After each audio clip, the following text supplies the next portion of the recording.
Vilniaus senamiestyje buvo įrengtas vienas pirmųjų liftų mieste. Čia Žygimantų gatvėje prieš 100 metį statytame name.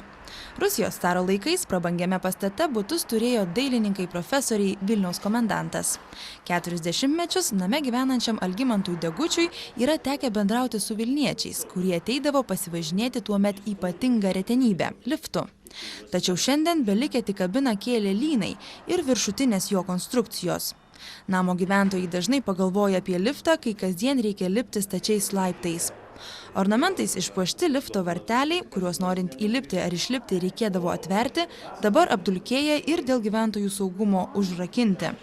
Jokių istorinių dokumentų, kad šis liftas pirmasis Vilniuje, nėra. Tačiau gyventojas Algimantas Degutis apie veikusį mechanizmą girdėjo iš senų vilniečių – profesorių Julijaus Šubardacho ir Stanislovo Stomos. Jie man pasakojo, kad būdami Vilniaus Stefano Batoro universiteto studentai, ateidavo į šitą liftą pasivažinėti, kadangi tai buvo didžiulė sensacija ir neregėtas dalykas. Ir čia, kaip jie pasakojo, čia buvo labai graži kabina, ją kažkas taip nukvelbė, reiškia, ir pasakodavo, kad stovėdavo eilės norinčių užvažiuoti į viršų ir nusileisti žemyn.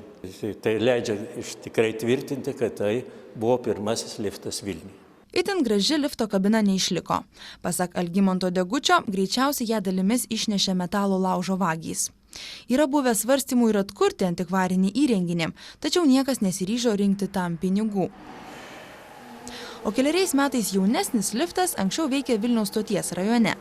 20-ojo amžiaus pradžioje architekto Filipovičiaus Dubovikovo dabartinėje Kauno gatvėje pastatytas 6-aukštis namas ilgą laiką vadintas Vilniaus dangoraižiu, aukščiausių miesto pastatų.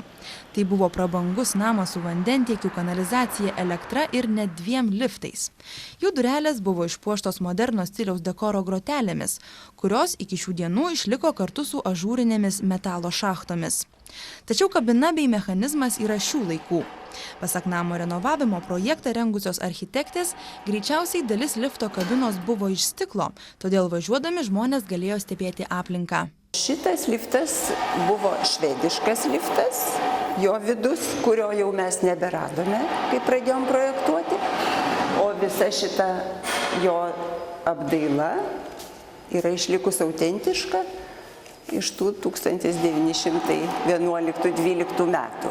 Ir tai yra labai būdinga moderno stiliui.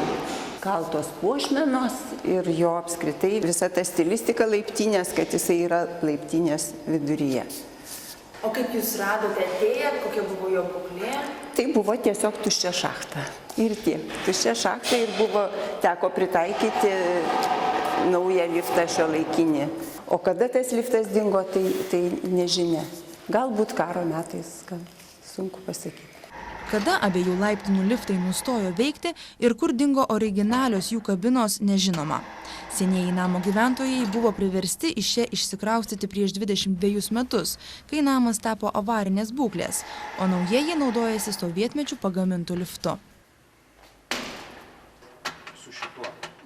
Visiškai autentiškas Vilniuje išlikęs keltuvas, šis tarpukario metais įrengtas lenkiškas liftas. Tai liudija lentelės įrašas, kuriame nurodyta lifto pagaminimo data – 1934 ir fabrikas Lenkijoje.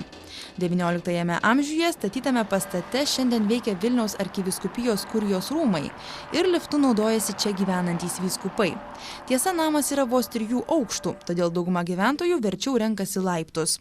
Dėl nedidelės apkrovos iki šiol puikiai išsilaikė visas keltuvo mechanizmas. Senojo lifto kabina ir konstrukcijos, kuriomis jis važinėja, padarytos iš medienos. Tokių pavyzdžių Lietuvoje rasime vienetus.